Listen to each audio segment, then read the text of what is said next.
Hello, everyone. Tonight, we're stepping into a story that begins at a Thanksgiving table that looks perfect on the outside and rotten underneath. This is Narratives of Aunt Maris, where Black women's stories in America are told honestly, with every side eye, bank transfer, and late night prayer still attached. Picture this: you're sitting at your son's long dining table in a house that smells like roasted turkey and expensive candles.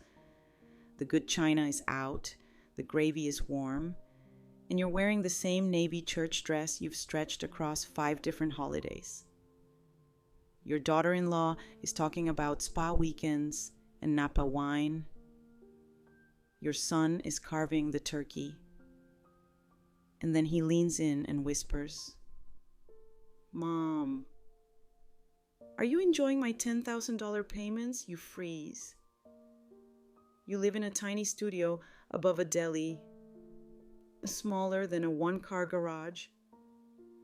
And across the table, your daughter-in-law drops her plate like someone just pulled the fire alarm on all her lies. And here's the hard reality check if you ever find yourself in a moment like that. You might not walk away with your sanity or your heart still intact. So before you get too comfortable, take a moment to like this video and subscribe, but only if you truly enjoy what I'm doing here. And while you're here, drop a comment with where you're watching from and what time it is for you right now. I love seeing how far these stories travel from big cities to small towns.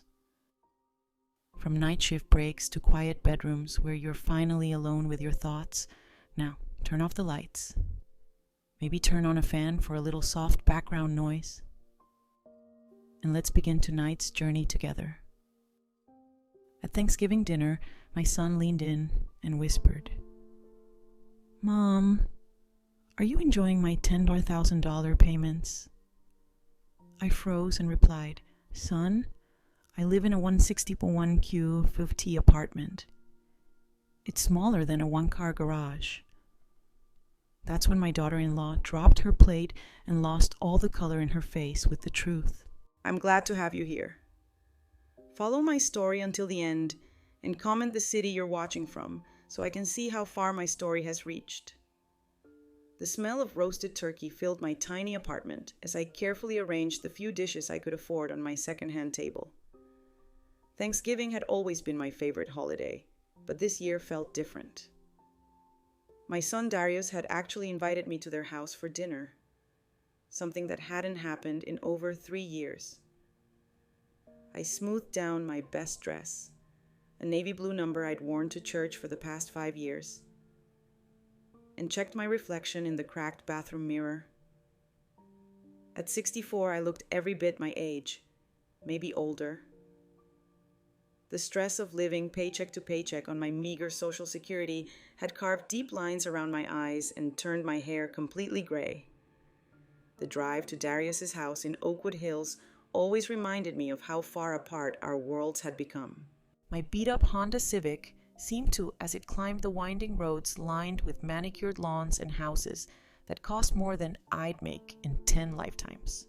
When I pulled into their circular driveway, I felt that familiar knot in my stomach, the one that told me I didn't belong here.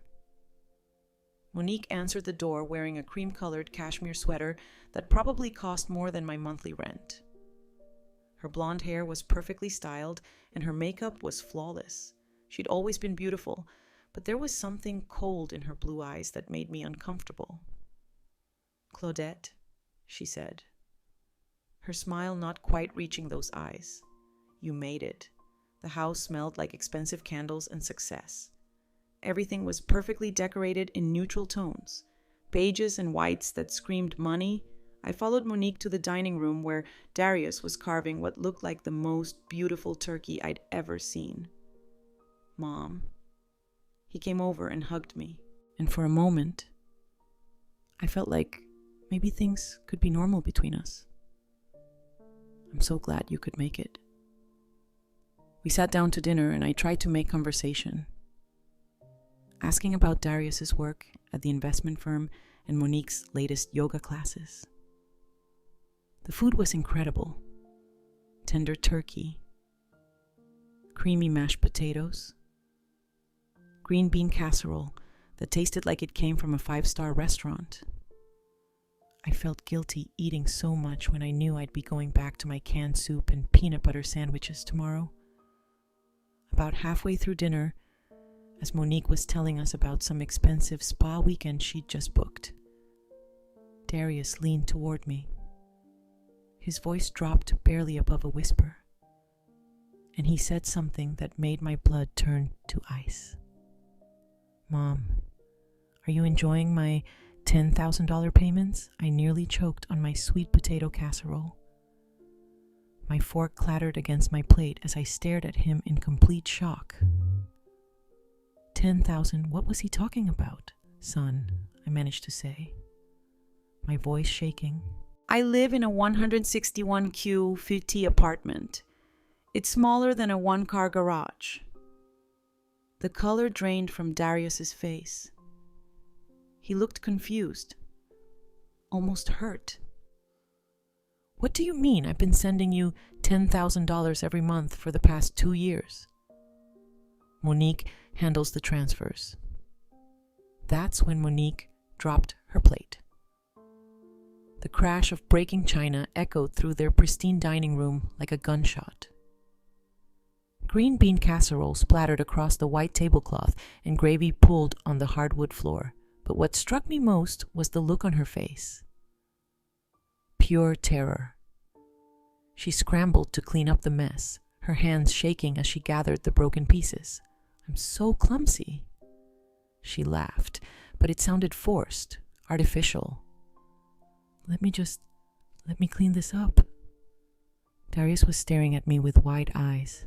"Mom, what do you mean about your apartment? Where have you been living?" My throat felt dry as sandpaper. I took a sip of water, trying to gather my thoughts. This couldn't be happening. There had to be some mistake. "I live in a studio apartment above Murphy's Deli on 5th Street, I said quietly. "The toilet is 3 feet from my bed, and I can touch both walls if I stretch my arms out. I shop at the dollar store and use coupons for everything. Last week, I had to choose between buying groceries or paying for my blood pressure medication." The silence that followed was deafening. Monique had stopped cleaning and was frozen on her knees beside the table, still clutching pieces of broken plate. Darius looked like someone had slapped him, but "I've been sending..." He started, then stopped. His gaze slowly shifted to his wife. "Monique, you said you were taking care of the transfers. You said Mom was doing well, that she'd moved to a nice place." Monique's face was completely white now. She stood up slowly, the broken pieces still in her hands. "There must be some confusion," she said, but her voice was barely a whisper. Maybe there was a problem with the bank." I felt something cold settle in my chest. The way she wouldn't meet my eyes. The way she kept fidgeting with her wedding ring. The expensive clothes. The perfect house. The luxury vacations she was always posting about on Facebook. "Monique," I said, my voice surprisingly steady, "what happened to my money?" She opened her mouth, then closed it, opened it again. No words came out. Darius stood up so fast his chair nearly toppled over. "What the hell is going on here?" His voice was louder now, angry. "I've been sending $24,000 a year to take care of my mother, and you're telling me she's living in poverty." The broken plate pieces fell from Monique's hands, scattering across the floor like her carefully constructed lies. I sat there in my 5-year-old dress in their $10,000 dining room and realized that for 2 years I'd been living like a pauper while my own daughter-in-law had been stealing from me. While I'd been counting pennies and eating canned ravioli for dinner, she'd been living off money meant to ensure I was comfortable in my golden years. The worst part wasn't even the money. It was knowing that my son thought he'd been taking care of me all this time, while I'd been wondering why he seemed so distant, so unconcerned about my struggles. He thought he was being a good son. He had no idea his wife was intercepting his love and leaving me with nothing. As I watched Monique's perfect composure crumble, I realized this was only the beginning. If she could steal $24,000 a year and lie about it so easily, what else had she been hiding? The ride home from Darius's house felt like driving through a nightmare. My hands trembled on the steering wheel as I replayed the evening over and over in my mind. $48,000. That's how much money should have made its way to me over the past 2 years. Instead, I'd been living off $900 a month in Social Security, skipping meals, and rationing my medication. I couldn't sleep that night. Every time I closed my eyes, I saw Monique's face when she dropped that plate. The terror in her eyes wasn't just about being caught in a lie, it was the look of someone whose entire world was about to collapse. The next morning, I called Darius. My hands shook as I dialed his number, not knowing what to expect. Mom. His voice was heavy with exhaustion. I'm so sorry. I don't understand what happened, but I'm going to figure this out. What did Monique say? I asked. Though I wasn't sure I wanted to know the answer, there was a long pause, and she said there were complications with the transfers, that she was keeping the money in a special account for emergencies, and she was taking care of your needs directly. She showed me receipts for groceries, utilities, even medical expenses. My stomach dropped. Darius, I haven't seen a penny of that money, and I certainly haven't had anyone paying my bills. Another pause. Longer this time. I know. Mom, I know that now. I'm going to the bank today to see exactly where that money went. That afternoon, Darius called me back. His voice was tight with anger. Mom, you need to sit down for this. I was already sitting in my tiny kitchen, staring out at the brick wall that served as my view. But I gripped the phone tighter. The money went into a joint account that Monique opened. She's been withdrawing it regularly. Last month alone, she spent $3,000 at Nordstrom, won out $500 at a spa in downtown, and $2,000 on what the bank statement calls home improvements. The room started spinning. I pressed my free hand against my forehead, trying to process what he was telling me. She's been using your money to live like a queen while you've been struggling to survive.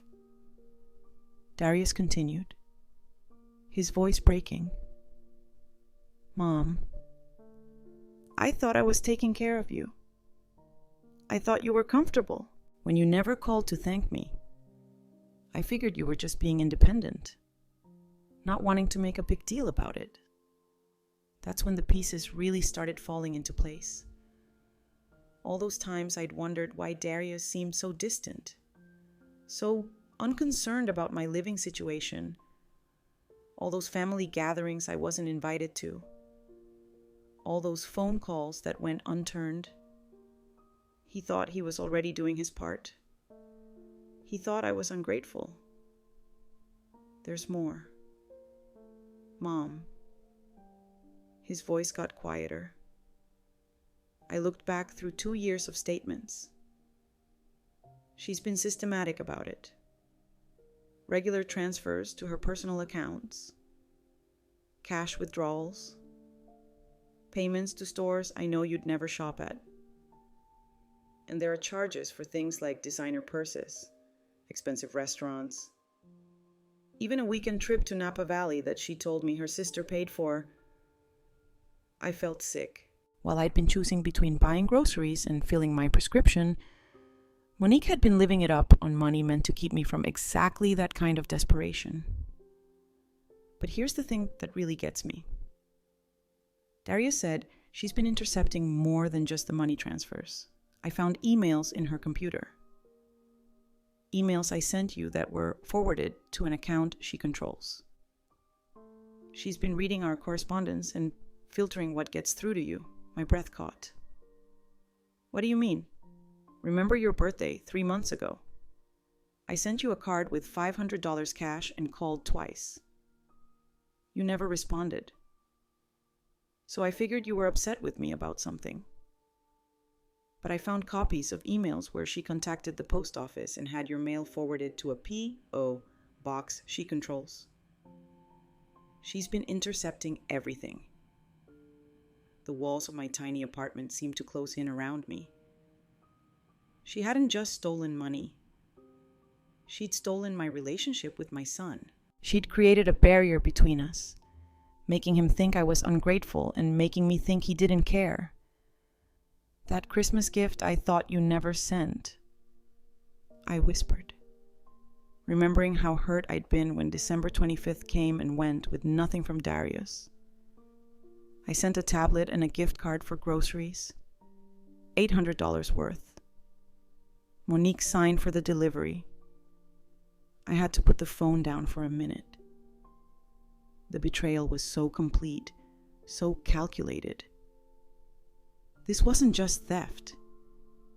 It was psychological warfare. She'd systematically destroyed my relationship with my son while enriching herself with money meant to help me survive. When I picked the phone back up, Darius was still talking. I confronted her this morning. She broke down crying. Said she was just trying to help. That she thought she knew better how to manage money than you did. She claimed she was saving it all for your future care in case you got sick or needed nursing home care. And what did you say I told her to show me the savings account where she was keeping this money for your care?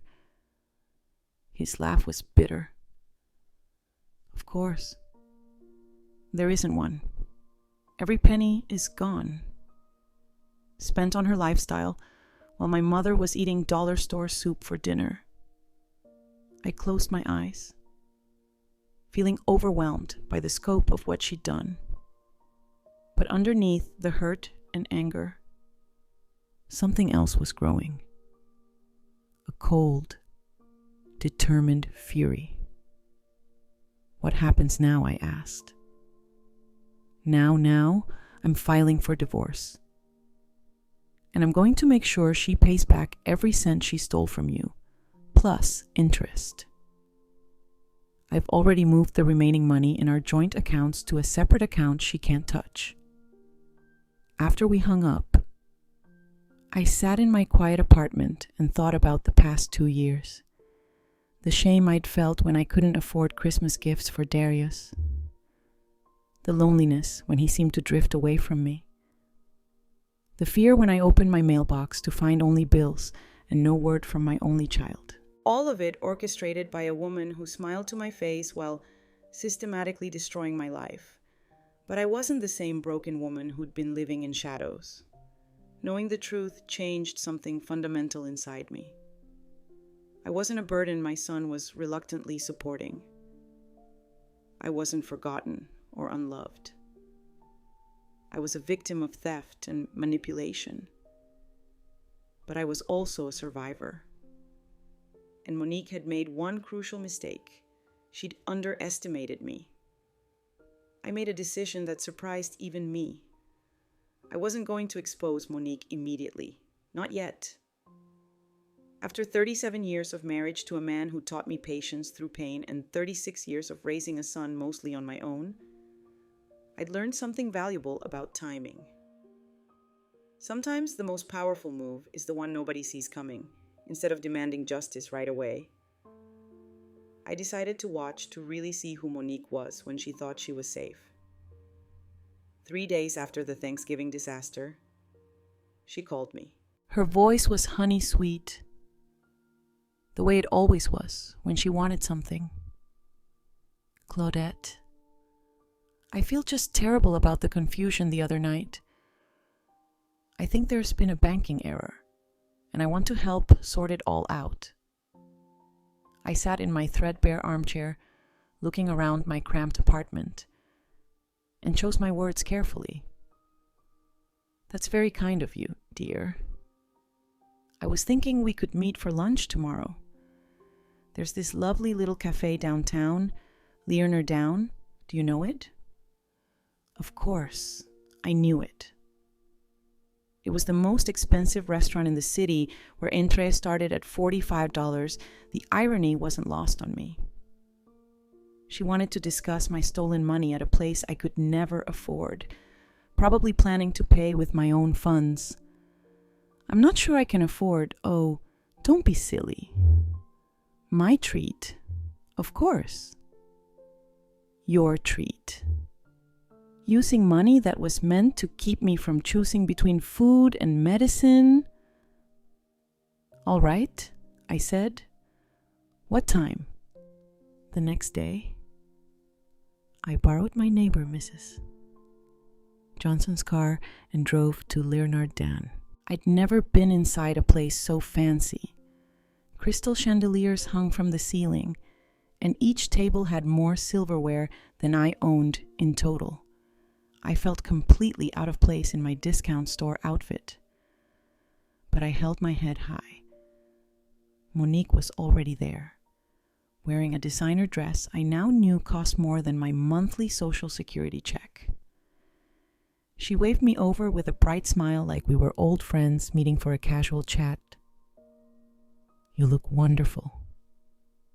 She lied smoothly, air kissing my cheek. I ordered us some wine. I hope you don't mind.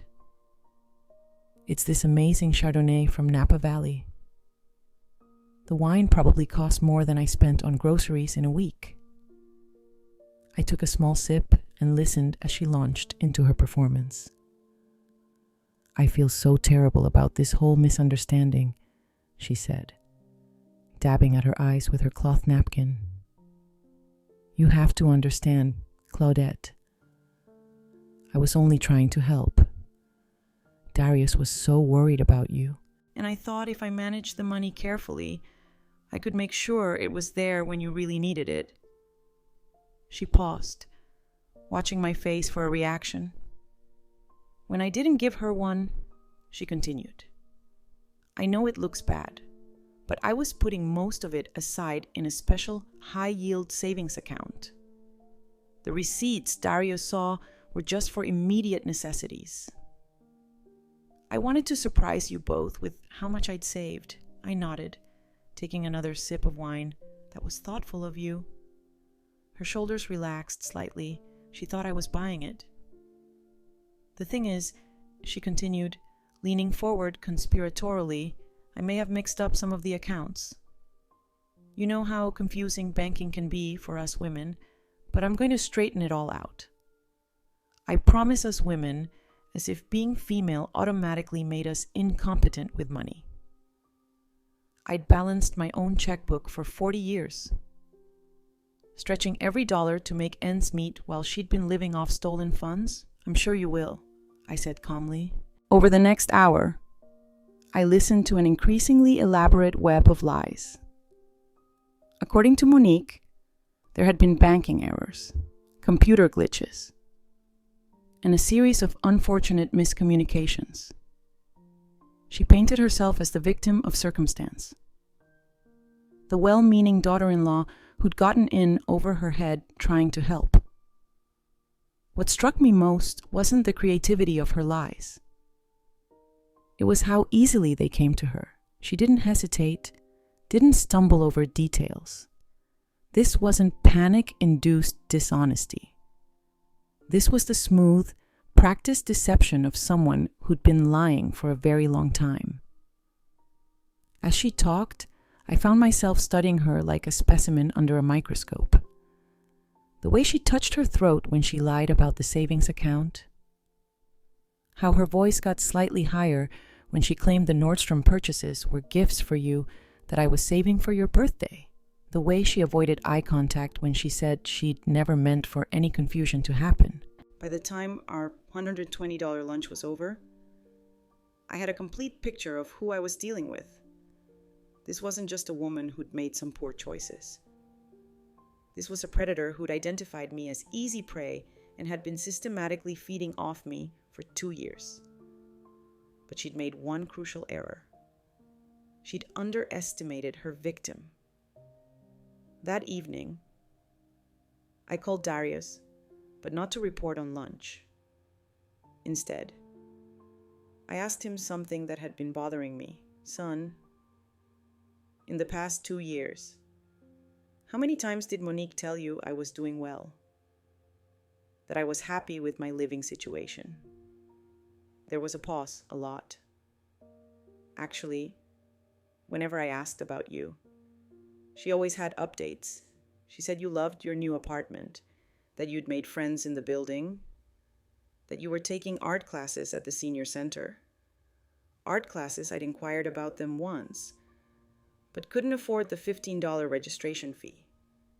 Did she ever suggest that maybe I didn't want to be bothered, that I was enjoying my independence? Yeah, Darius said slowly. She said you'd specifically asked not to be treated like you were helpless, that you wanted to handle things yourself and would ask for help if you needed it. Perfect. She'd created a narrative where my silence was preference, not abandonment, where my lack of contact was choice, not isolation. One more question. When's the last time you tried to visit me at my apartment? I didn't know your address, he admitted. Monique said you wanted to keep your location private for safety reasons since it was in a rough neighborhood. She said she'd arrange visits when you were ready. The manipulation was so complete, so thorough. She'd built a wall between us, brick by brick, making sure neither of us could reach the other without going through her first. Over the following weeks, I began documenting everything. I kept a journal of our conversations, noting each lie, each manipulation. I started paying attention to her social media posts, screenshotting the expensive purchases and exotic trips that were funded by my stolen money. But more importantly, I began to see patterns in how she operated. Monique was a creature of habit. She lied the same way every time, with tears, with claims of good intentions, with just enough truth mixed in to make the lie seem plausible. She also had a fatal flaw: arrogance. She was so convinced of her own cleverness, so certain that she could manipulate everyone around her, that she'd gotten careless. The evidence of her theft wasn't just in bank statements. It was everywhere if you knew how to look. 2 weeks before Christmas, she made her next move. She called to invite me to their annual holiday party. I know things have been awkward, she said. But it's Christmas, and families should be together. Plus, I have some wonderful news about that savings account I mentioned. Of course she did. She'd had weeks to prepare her next lie. That sounds lovely, I said. Should I bring anything? Just yourself. And Claudette, maybe don't mention our little lunch conversation to anyone at the party. You know how people love to gossip. And I'd hate for anyone to get the wrong idea about our family. Our family. She still thought she could control the narrative. Of course, dear. I wouldn't want to cause any problems.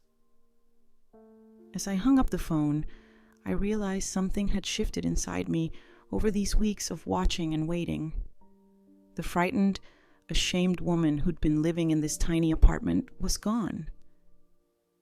In her place was someone harder, smarter, and infinitely more dangerous. Monique thought she was inviting a harmless old lady to her Christmas party. She was wrong. The Christmas party was everything I expected from Monique. Excessive, showy, and paid for with money that should have been keeping me warm and fed. Their house blazed with enough lights to illuminate a small town. And inside, everything sparkled with the kind of holiday decorations that cost more than most people's cars.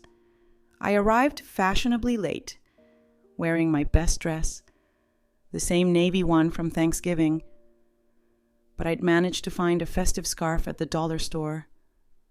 Among the guests in their designer outfits, I looked exactly like what I was. The poor relative invited out of obligation. Perfect. Monique swept over to greet me, wearing a red cocktail dress that I now recognized from her social media posts. The caption had read, "Treating myself to something special for the holidays." What she'd really meant was, spending Claudette's money on another outfit she'll never be able to afford. "Claudette, you look lovely," she gushed, though her eyes said otherwise. "Come, let me introduce you to everyone." She paraded me around like a trophy. The sweet mother-in-law she was so generously caring for, I smiled and nodded, playing my part perfectly. But all the while, I was listening, watching, learning. "This is Darius's mother," she told each group of guests. "She's such an inspiration, living independently, refusing all offers of help, so proud and self-sufficient." The guests nodded approvingly at this heartwarming tale of elderly independence, never guessing that my pride was actually poverty and my self-sufficiency was abandonment. About an hour into the party, Monique pulled me aside. Her cheeks were flushed from champagne and the excitement of being the center of attention. "I have that wonderful news I mentioned," she said, her voice pitched low and confidential. "I've been working with the bank to sort out those account mix-ups, and I think I found most of your money. Most of it. Not all of it." She was already preparing to explain away the thousands she'd stolen. "That's wonderful, dear," I said. "How much were you able to recover?" Her smile flickered slightly. "Well, there were some administrative fees, and the bank had to deduct penalties for the account errors, but I think we saved about $30,000. $30,000 out of the $48,000 that should have been mine. She was planning to keep $18,000 and present the return of the rest as a generous gift." "That's such a relief," I said. "I was getting worried about my emergency fund." "Your emergency fund, eh?" She repeated, her perfectly contoured eyebrows drawing together. "Oh yes. The money I've been saving for emergencies. You know, in case I need medical care or have to move to assisted living. I've been so careful with every penny, putting aside what I can each month. It's not much, but it's taken me years to save $15,000. I watched her face carefully as I delivered this fabrication. Her expression shifted from confusion to something closer to panic. $15,000, she said. Where do you keep that money? In a special account? Of course. The same bank where you've been managing my other funds. I was hoping you could help me consolidate everything once you get this sorted out." The color drained from her face. She was doing the math, realizing that if I had $15,000 in savings that she didn't know about, it would be impossible to explain away the missing money from Darius's transfers. I didn't realize you had other accounts," she stammered. "Oh, I've always been very careful about money," I said with a smile. "Growing up poor teaches you to plan for the worst. I have copies of all my bank statements and transaction records. I keep everything organized in a file box. Would you like me to bring them over so we can compare notes?" She looked like she was going to be sick. "That won't be necessary," she said quickly. "I'm sure we can figure everything out without all that paperwork." But I wasn't done. "Actually, I was hoping you could help me with something else. I've been having trouble accessing my emergency fund lately. The bank keeps asking for additional identification. And you know how confusing all that technology can be for someone my age. This was completely false. Of course. I didn't have $15,000. I barely had $1,500, but Monique didn't know that. "What kind of trouble?" she asked, her voice barely above a whisper. "Well, when I try to withdraw money, they say the account has been flagged for unusual activity. Something about large transfers that don't match my usual spending patterns. They want me to come in with documentation proving that I authorized all the recent transactions." Monique's champagne glass trembled in her hand. Recent transactions. Yes. Apparently, there have been several large withdrawals over the past few months. The bank representative was very concerned. She said it looked like someone might be accessing my account without permission. I paused, letting this sink in. She suggested I file a police report. No. The word came out sharper than she'd intended. Several party guests turned to look at us. Monique forced a smile and lowered her voice. "I mean, there's no need for that. I'm sure it's just another banking error. These computer systems are so unreliable." But the bank representative seemed very concerned. I pressed. She said elderly financial abuse is a serious crime and they have special investigators who handle these cases. She even gave me a direct phone number to call if I suspected someone was stealing from me. Monique set down her champagne glass with shaking hands. "Claudette, you're not suggesting that someone in the family would... I mean, that's impossible. We all love you." "Oh, I'm sure it's just a misunderstanding," I said innocently. But the bank representative was very thorough.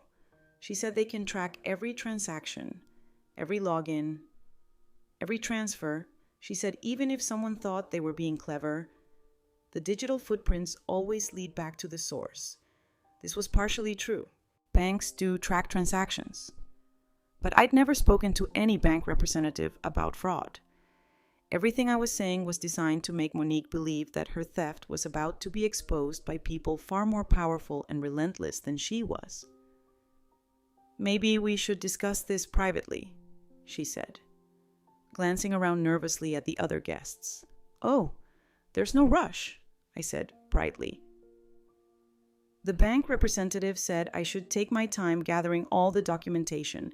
She wants copies of every statement, every canceled check, every receipt. She said, "The more evidence I can provide, the stronger the case will be." Case Monique's voice was barely audible. "The fraud case, dear," she said. That's what they call it when someone steals money from elderly people. She was very reassuring. Said they prosecute these cases aggressively because seniors are considered a vulnerable population. I watched as Monique processed this information. She was trapped between the lie she'd told Darius about having my money in a special account and the new lie she was planning about bank errors, eating away at the total. Now she thought I had additional money that could expose the scope of her theft. And she believed the authorities were already investigating. "Excuse me," she said suddenly. "I need to use the restroom." As she hurried away, I helped myself to another glass of champagne from a passing server. Around me, the party continued in full swing. Guests laughed and chatted, completely unaware that their hostess's perfect world was crumbling. Darius appeared at my side, looking handsome in his dark suit. "Mom, you seem different tonight. More confident. Do I smiled at my son. Maybe it's the Christmas spirit. Monique seems stressed. She's been acting strange all week. Actually, ever since Thanksgiving. The holidays can be overwhelming," I said. All that pressure to make everything perfect. What I didn't tell him was that Monique wasn't stressed about the holidays. She was stressed about the trap that was slowly closing around her. Every lie she'd told was becoming harder to maintain. every manipulation more difficult to sustain. When she returned from the restroom, her perfect makeup had been touched up, but I could see the fear still lurking in her eyes. "Claudette," she said, pulling me aside again about that emergency fund of yours. "Maybe we could handle that privately without involving the bank's fraud investigators. But they're just trying to protect me," I said. "Don't you think I should cooperate with their investigation? It's just that these investigations can be so disruptive. They might freeze all your accounts while they're looking into things. You could be left without access to any of your money for months now." She was threatening me, trying to scare me into silence. But I wasn't the frightened woman she'd been stealing from anymore. "Well," I said thoughtfully, "I suppose if all my money was properly accounted for, there wouldn't be anything for them to investigate, would there?" The look she gave me was pure hatred, quickly masked by her practiced smile. She finally understood what was happening. The prey had become the hunter. The week between Christmas and New Year's was torture for Monique. I could tell, because she called me every single day. Each conversation more desperate than the last. She'd gone from confident manipulator to barely controlled panic, and I was savoring every moment of her downward spiral. "Claudette, I've been thinking about your situation with the bank," she said during one of these calls. "Maybe it would be better if we didn't mention anything to Darius until everything is sorted out. You know how he worries." "But he's been so concerned about my finances," I replied sweetly. "I think he'd want to know about any problems. It's just that he's been under so much stress at work. I hate to add to his burden with banking errors and investigations." Banking errors. She was still clinging to that story, even though we both knew the truth. On New Year's Eve, Darius called me with an invitation I'd been hoping for. "Mom, why don't you come over tonight? We're having a quiet celebration, just the three of us. Monique's making her famous beef Wellington." Her famous beef Wellington that probably cost $80 and was paid for with my stolen money. But I accepted graciously. I arrived at their house at 7 huzzahs, carrying a bottle of cheap champagne I'd bought with quarters and dollar bills. Inside, I could smell the expensive meal cooking. And I noticed Monique had opened a bottle of wine that probably cost more than my weekly grocery budget. She greeted me with a hug that felt more like a desperate clutch. "Claudette, you look wonderful. Come sit down. Let me get you some wine." Darius was in good spirits, talking about his plans for the new year, completely unaware of the tension crackling between his wife and his mother. During dinner, I waited for the right moment to begin my final move. It came when Darius started talking about his New Year's resolution to be more financially responsible. "I've been looking over all our accounts," he said, cutting into his Wellington, "making sure everything is organized and accounted for. It's amazing how money can just slip away if you're not careful." Monique's fork clattered against her plate. "That sounds very wise," I said. "I've been doing the same thing with my accounts, making sure every penny is accounted for." Darius looked up with interest. "Really, I thought you didn't like dealing with financial paperwork." "I've learned to be much more careful about money over the years," I said. "Especially since I've been having those problems with the bank that Monique mentioned. This was it. The moment I'd been building toward for weeks." Darius frowned. "Problems with the bank? What problems?" Monique shot me a desperate look, but I ignored her. "The bank contacted me about some unusual activity on my accounts. Large transactions that don't match my spending patterns." "What kind of transactions?" Darius asked. Setting down his fork, I pulled out a small notebook from my purse, a prop I'd prepared for this moment. Well, according to their records, there have been numerous large withdrawals and transfers over the past 2 years. The amounts don't make sense for someone living on my income. Randall's expression grew serious. Mom, are you saying someone has been accessing your accounts without permission? The bank seems to think so. I said they've been very thorough in their investigation. They can trace every transaction, every login, every transfer. They even know which computer and IP address was used for online banking. Monique had gone completely white. She was gripping her wine glass so tightly I thought it might shatter. But here's the strange part. I continued, opening my notebook and pretending to read from it. According to the bank's records, most of these suspicious transactions correspond exactly with dates when money was supposed to be transferred to help with my living expenses. Darius sat back in his chair, the pieces starting to fall into place. You mean the money I've been sending? It seems that way.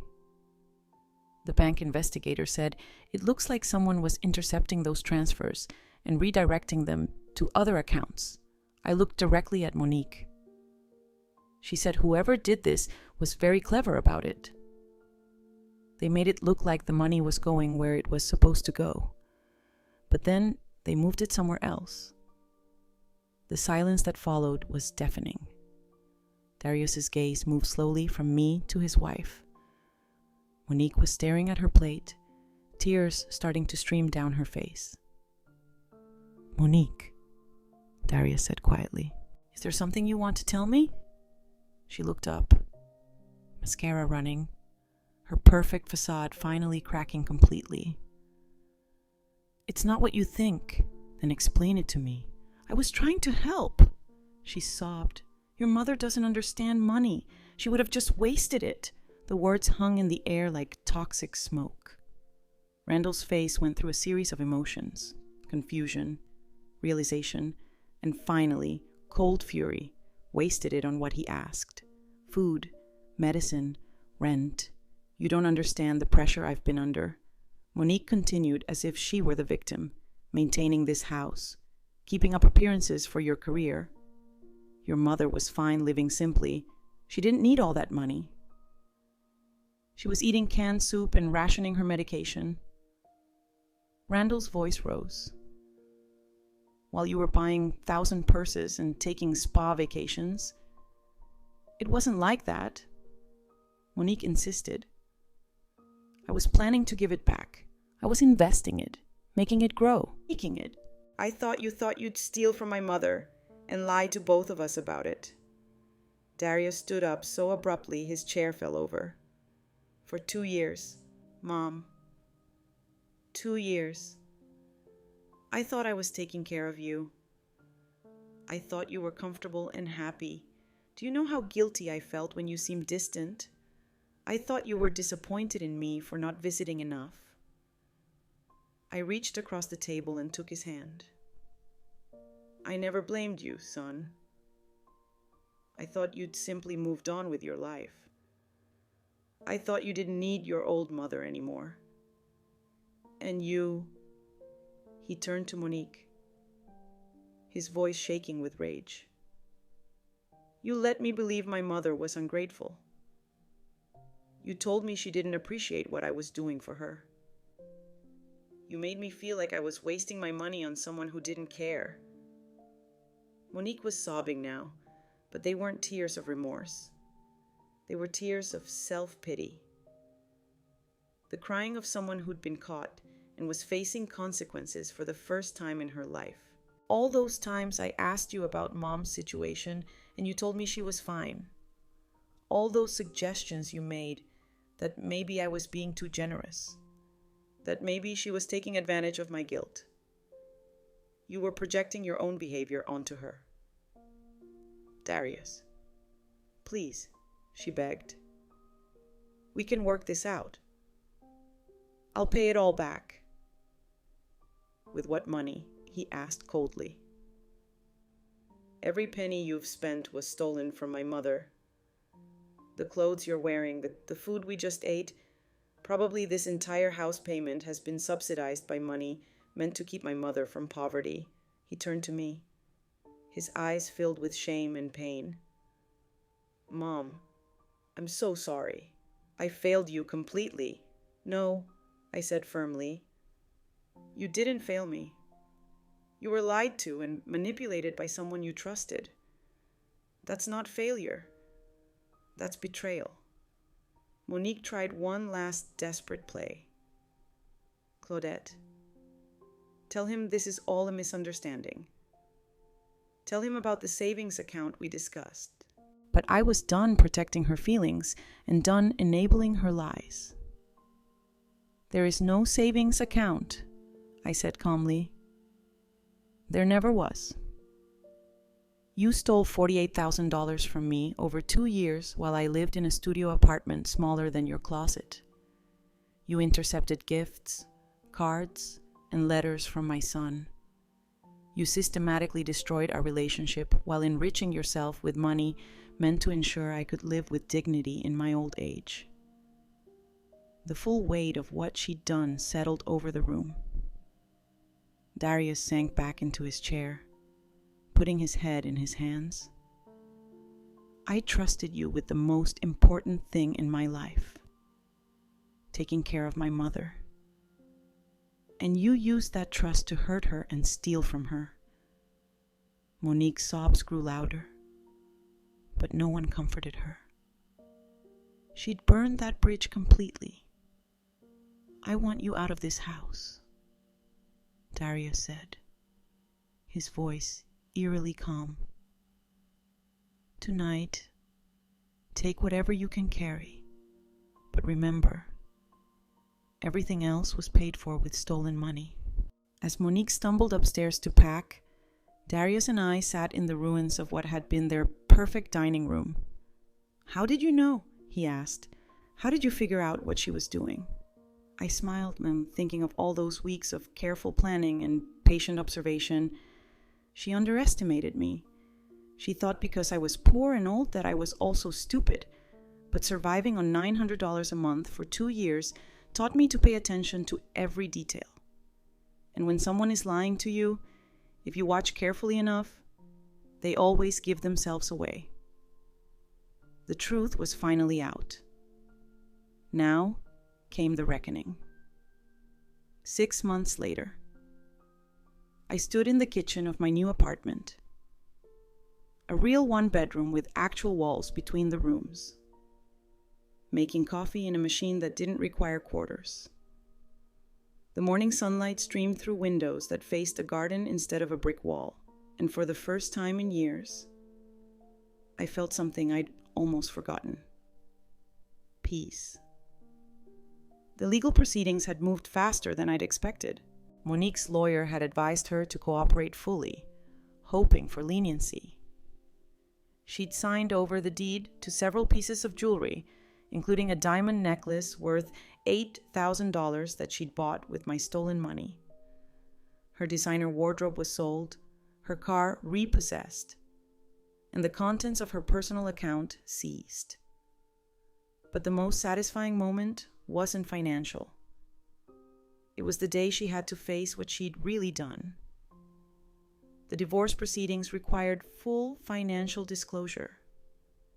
Darius's lawyer, a sharp woman named Rebecca Cole, had forensically dissected every transaction from the past 3 years.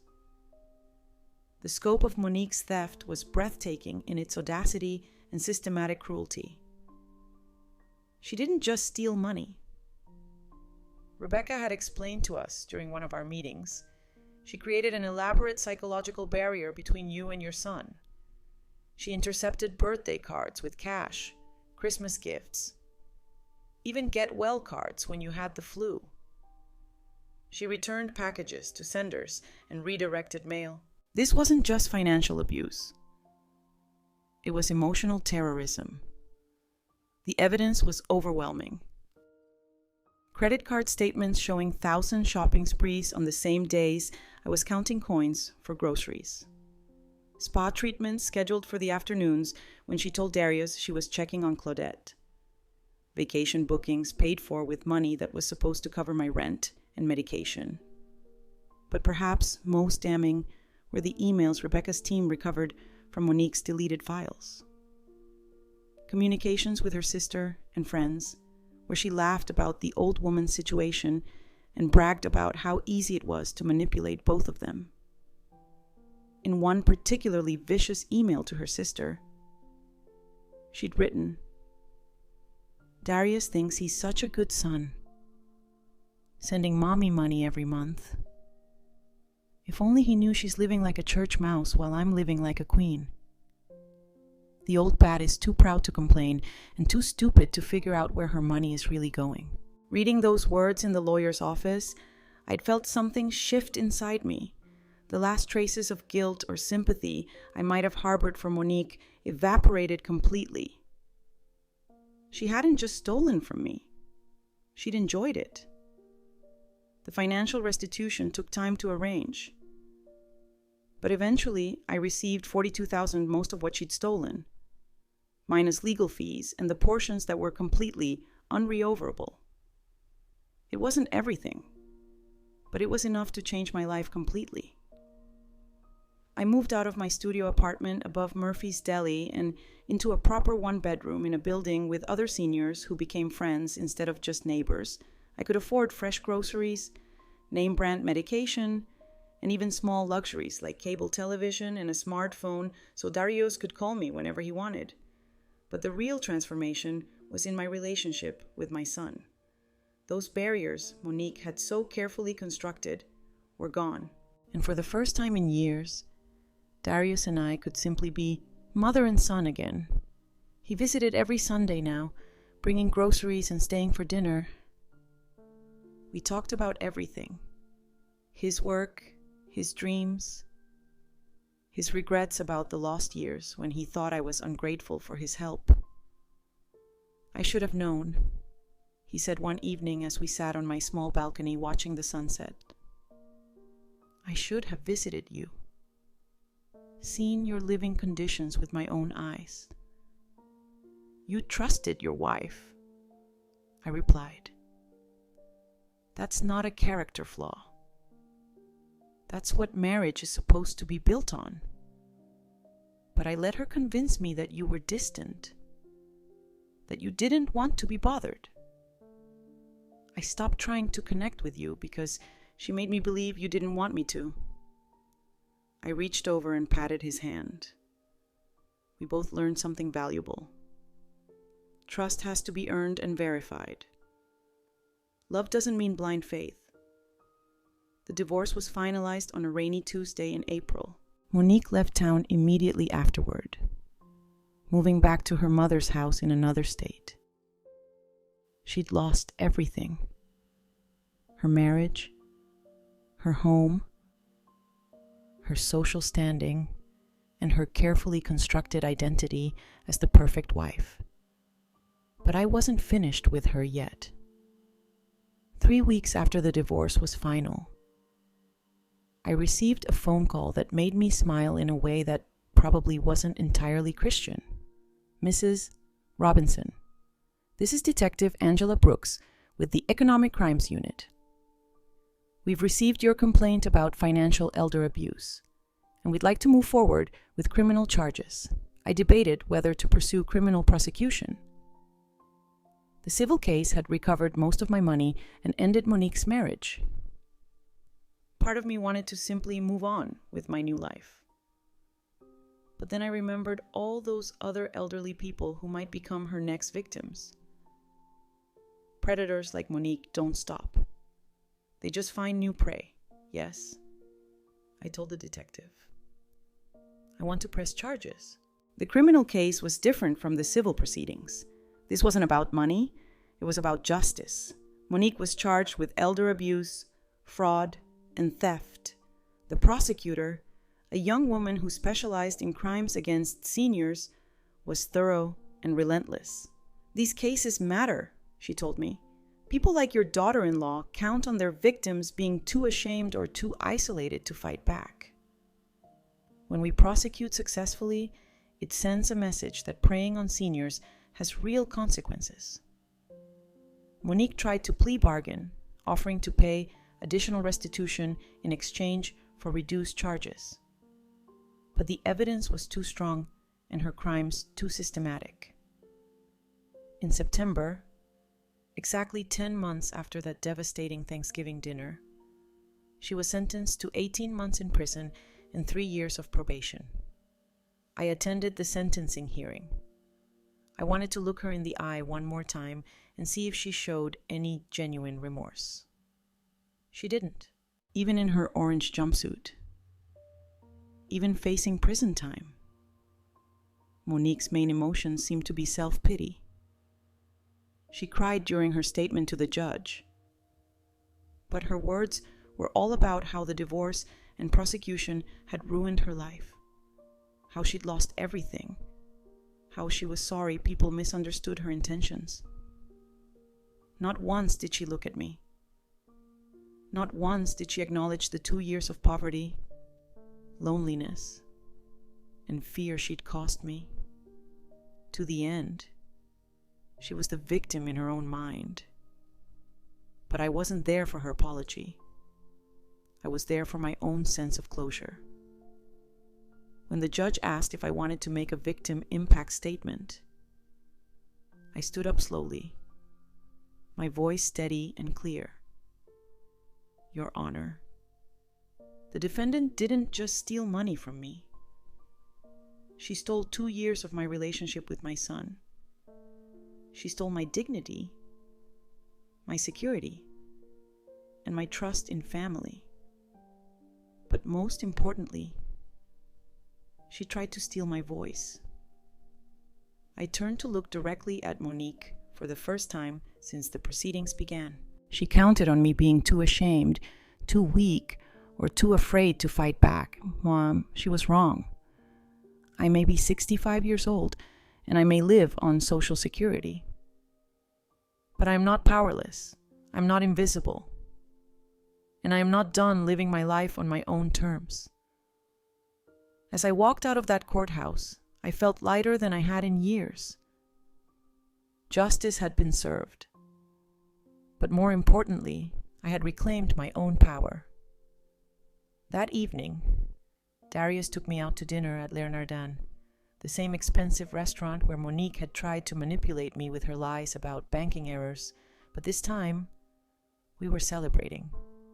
My son was buying dinner with his own honestly earned money, and I was there as his honored guest, not a victim of his wife's charity.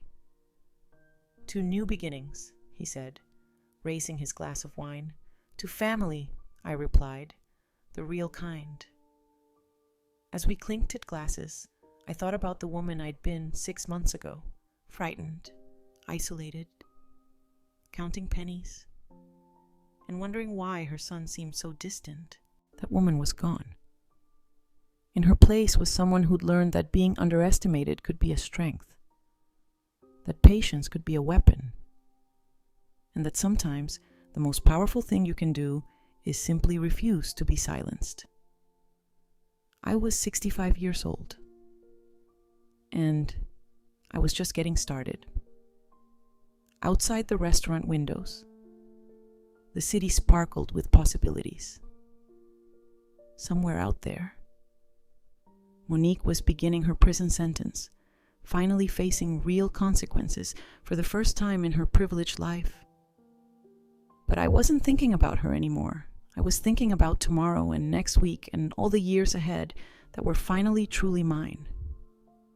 The girl who'd grown up poor and married young, who'd raised a son mostly alone and survived on scraps for too long, had found her voice at last, and she wasn't done using it.